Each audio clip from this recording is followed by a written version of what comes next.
Bonjour tout le monde, aujourd'hui une petite vidéo un petit peu particulière, ça va changer. Mon maître, En avant. c'est parti.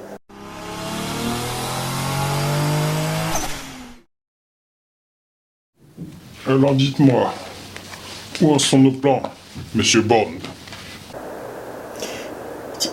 Dans cette vidéo, on va déjà faire un follow-up, effectivement, c'est bien amené. Merci, Monsieur Bond. Ouais, alors c'est pas Monsieur Bond, nous, mais c'est pas grave. Ouais. Donc D'abord il y a un B, voilà. mais c'est pas Bond, Voilà, c'est Buffers. Donc d'abord un follow-up. Ne jouez pas au plus malin avec moi, Monsieur Bond. On se calme. Just saying. C'est bon, pas d'embrouille. Et ensuite, on va détailler ensemble tout ce qui est sur une carrosserie de voiture, jusqu'à arriver à là où on fait le detailing. Parce que vous verrez, il y a quand même quelques couches avant d'arriver à la belle couleur que tout le monde voit. Vous m'intéressez, Monsieur Bond. Bon, on essaye. Donc, en termes de follow-up, si vous voulez bien. Que s'est-il passé, Monsieur Bond? Bah on va commencer par la mienne, voilà, parce que... T'as raison. Voilà. Donc rappelez-vous, je sais pas, il y aura un petit bout de... Voilà. On avait fait un traitement, donc c'était un traitement avec deux produits, dans l'ordre, c'est mieux. Donc on avait commencé par le Carlac 68, donc qui est un all-in-one. Et ensuite, on avait utilisé le Carlac Long Life Sealant, donc qui est son petit frère, et qui permet d'avoir une protection un petit peu plus longue durée. Alors, nous, hein, pour rappel, on avait utilisé et suivi à la lettre les consignes qui avaient écrit sur la boîte, et on avait galéré. Voilà, ça c'est la petite quiche pour Carlac, c'est cadeau, c'est pour moi. Et donc on avait galéré. Déjà le lendemain, il y a eu un tout petit peu de pluie et j'ai trouvé qu'il y avait quelque chose qui clochait. Le comportement de l'eau n'allait pas du tout. Le déperlement n'était pas trop au rendez-vous. Alors, comment est-ce qu'on voit que le déperlement se passe bien ou se passe pas bien? Je laisse faire l'expert. Donc normalement on a des bulles relativement rondes et je dirais même le top du top c'est d'avoir des demi-sphères. Donc vous voyez, vous prenez une sphère, vous la coupez en deux, peu importe, et vous la posez, ça fait votre bulle d'eau. Si c'est autre chose que ça, posez-vous des questions. Surtout si ça fait des triangles. Là, il y a un truc qui va pas. Donc voilà, alors, au départ on voulait vous faire la démo avec un water test, un machin, un bidule, et vous montrer sur ma carrosserie ce qui s'est passé.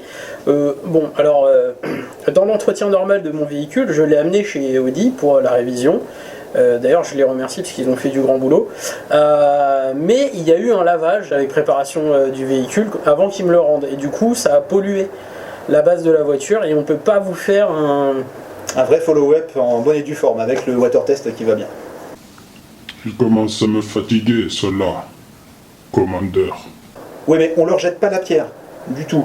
Faut bien comprendre que voilà, ils ont voulu faire les choses bien et voilà. Mais de toute façon, même avant ça.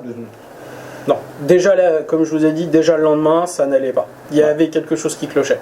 Alors, sachant que Bob avait déjà fait une préparation de son côté bien avant qu'on commence les vidéos, avec du Long Life Sealant, et il avait utilisé une méthode un petit peu différente, qui n'était justement pas celle marquée sur les boîtes, qui était donc au lieu de pose du Carlac, buff, pose du Long Life Sealant et buff, il avait fait le Carlac 68, j'avais laissé sécher environ 10 minutes et non pas 45 minutes comme voilà, et j'avais posé le Long Life Sealant directement dessus et après j'avais buffé.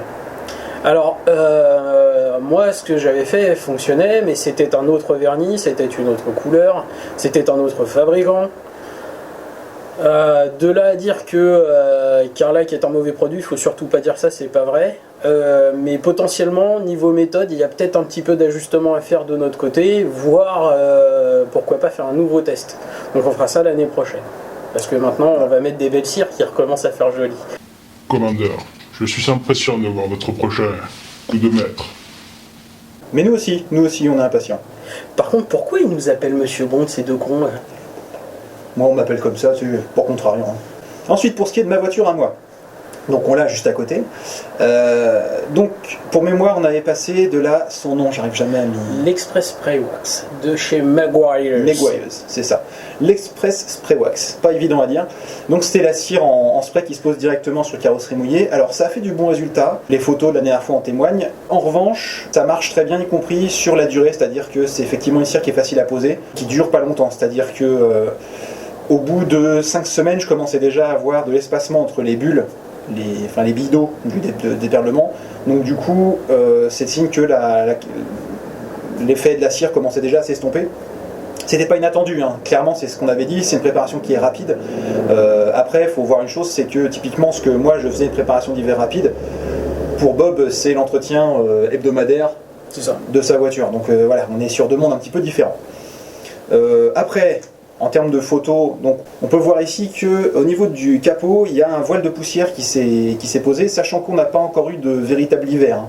C'est-à-dire qu'il n'a pas neigé, donc j'ai pas ramassé tout ce qui était boue de bas-côté, sel et compagnie. Les routes ont été très légèrement salées, mais pas grand-chose. En revanche, on voit que ça s'est quand même bien déposé sur la carrosserie.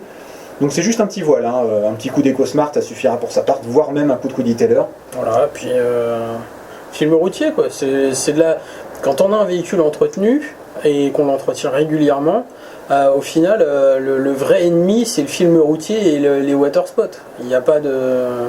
Voilà, on se dit pas, mon Dieu, j'ai une griffe de boue sur ma voiture, comment je vais faire pour retirer ça? Et après, on sort pas la Spontex. Je dis pas que Spontex, c'est une mauvaise marque d'éponge. Hein. C'est juste que c'est pas vraiment adapté pour ce qu'on fait. Retournons à nos moutons, monsieur Bond. Ouais, oui, vous avez raison. L'avantage, en revanche, c'est que la voiture a quand même bien conservé son brillant. Quand on voit, par exemple, cette photo du côté de la caisse, si on la compare à la photo qu'on avait prise après l'avoir juste faite, on voit qu'il n'y a quand même pas à rougir. Elle a quand même bien protégé la voiture. C'est juste qu'on va pas trop tarder maintenant pour remettre une couche pour remplacer la cire qu'on a perdue. Je pense qu'on va pouvoir passer, mon maître, à l'étape supérieure. Le next level dans le detailing, à savoir comment que ça marche, une peinture. Ouais. Avec tout qu'est-ce qu'il y a dedans. Effectivement. Alors, mon maître, puis je te demandais de quitter le champ. Pas de problème. Parce que je vais insérer des trucs là en fait. Ok. Rien de sexuel, hein, mais... T'insères ce que tu veux. On va passer donc à la partie un petit peu théorique, et je me disais que ça pourrait être intéressant de voir un peu plus en profondeur ce qui se passe entre la carrosserie et le vernis, sur lequel donc on pose toutes les étapes du detailing. D'abord, il y a une première couche de traitement chimique sur la caisse. Ce qu'on appelle la caisse, c'est simplement le squelette métallique de la voiture, qui est généralement en acier, et qui est traité en usine dans un bain qu'on appelle la cataphorèse. Alors la cataphorèse, c'est un processus industriel qui a été mis en application dans l'automobile en 1977, et qui consiste à faire tremper la voiture la caisse en l'occurrence, dans un grand bain pour la protéger de la corrosion. Toutes les voitures avant cette date-là, on va dire, avant la standardisation de la cataphorèse, ont connu généralement ce qu'on appelle le cancer de la carrosserie, c'est-à-dire le cloquage de la peinture parce qu'il y a de la rouille en dessous et que la carrosserie est atteinte. Alors la cataphorèse, il y a différentes étapes, on va dire, pour y arriver. Dans un premier temps, il faut savoir que la caisse arrive graissée, pour éviter d'être attaquée et de rouiller pendant le transport donc des pièces qui ont été embouties, c'est-à-dire qui ont été formées. On ne met surtout pas de traitement sur un truc gras, donc on a d'abord un grand bain dégraissant. Quand on dit un grand bain, il faut bien voir que c'est la taille de la voiture. Hein. Donc c'est quand même Maus, on compte ça en dizaines de milliers de litres. Hein. C'est un grand bain d'Eraser.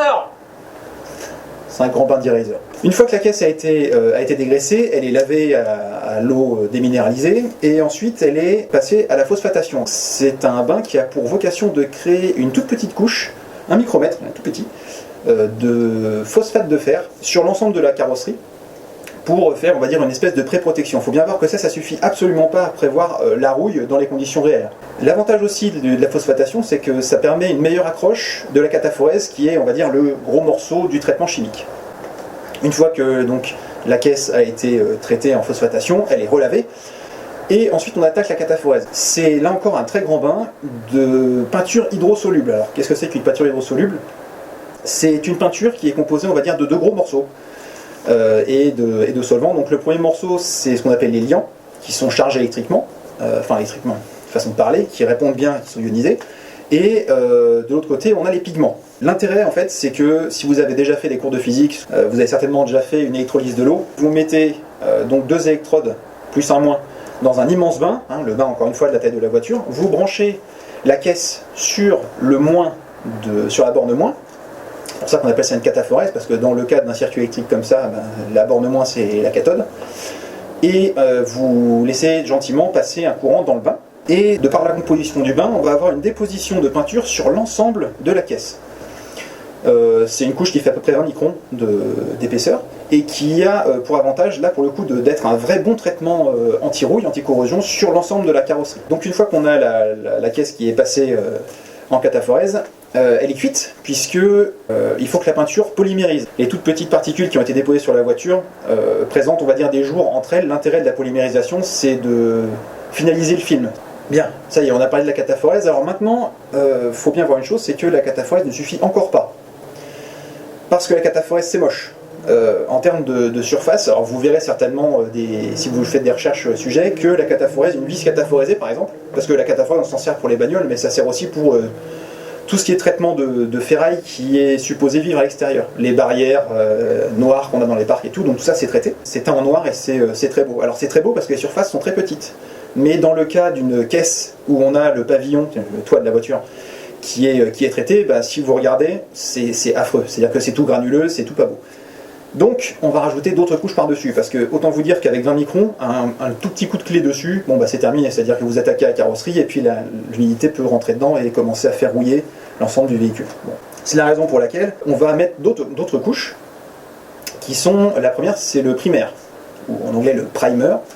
Alors le primaire, l'intérêt de ce truc-là, c'est de créer une bonne couche d'accroche sur la cataphorèse. Donc c'est une espèce de pâte blanche, on va dire, qui est pulvérisée sur la voiture, mais qui a elle aussi un gros défaut, c'est que si elle fait une bonne accroche et qu'en plus de ça, elle permet de protéger encore plus de la rouille, puisqu'elle-même a des agents anti-corrosion dedans, elle a une fâcheuse tendance à être chimiquement très agressive, et donc elle va changer la teinte de la base qu'on lui appliquerait dessus.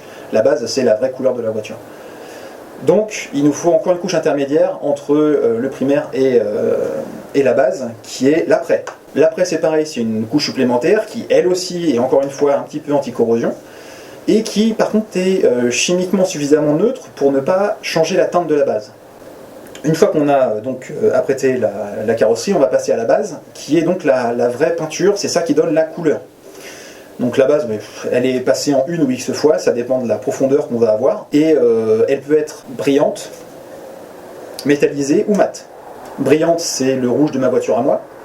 Métallisée, ça va être la voiture de Bob, même si elle est noire. Et mate, il n'y en a pas des masses, mais je croise une BM, autre info magnifique tous les matins, qui est en gris mat, et je trouve ça très joli, mais je crains beaucoup la moindre rayure sur ce genre de choses-là. Bref. Histoire de compléter la chose, la base, ça suffit pas. C'est-à-dire que la base en elle-même n'a pas de protection particulière pour la carrosserie. Elle n'est pas anti-rouille, elle n'est pas quoi que ce soit. Elle est juste là pour vraiment donner la couleur. Donc, il faut protéger cette base de tout ce qui est l'acidité de la pluie, les fientes, le film routier, tout ça. Donc, on va mettre un vernis par-dessus. Et une fois que le vernis est passé, alors ça peut être un vernis en X couche aussi, c'est à ce moment-là que le detailing va faire sa petite magie. Voilà, donc maintenant vous en savez autant que moi sur la composition de ce qu'on a sur une carrosserie. Voilà, j'espère que vous avez aimé le cours. Hop, Gérard Majax. Oh putain, Hey. j'ai quasiment eu peur, regarde. Ah ouais, toi aussi tu trembles. Ah oui. Ah ouais. Je commence demain, bon. Bon, alors, merci mon maître déjà pour ce florilège d'informations. Merci, je vais essayer. Déjà, ça nous permettra de moins passer pour des extraterrestres quand on va dire ah bah non là c'est pas possible, on voit l'après, ça se rattrapera pas. Voilà. Bah vous saurez parce qu'on a déjà traversé la couche de couleur et que donc la rayure se verra toujours. Voilà. Tout simplement. Donc là, il faudra passer chez le carrossier, ou si vous êtes très doué avec un stylo retouche, bon courage avec ça. Yes, alors là ouais, bon courage pour le coup. Oui. Alors, prochaine vidéo, ce sera donc une préparation. Merci pour le rappel. Voilà, vraiment. Donc en fait, on va faire une prépa de mi-saison. Donc c'est les prépas qu'on peut faire en fin de l'été et début du printemps. Donc là, fin d'hiver, hein, c'est pareil, fin d'hiver, début de printemps, jouez pas sur les mots. C'est une demi-saison, ça y est. Au contraire. Excusez-moi, je suis énervé. Alors, une fois n'est pas coutume, on ne va pas dédicacer notre vidéo à une personne physique. Voilà. Donc cette vidéo, c'est pour toi, Olivier Lizy. parce que tu as bien pris soin de ma voiture et du coup je t'en remercie et je te dédicace cette petite vidéo bonus. Elle n'est pas bonus cette vidéo. Elle est absolument pas bonus. Mais on te la dédicace quand même. Exactement. C'est tout pour nous. Et à bientôt sur Mad Car Buffers. À bientôt sur Mad Car Buffers.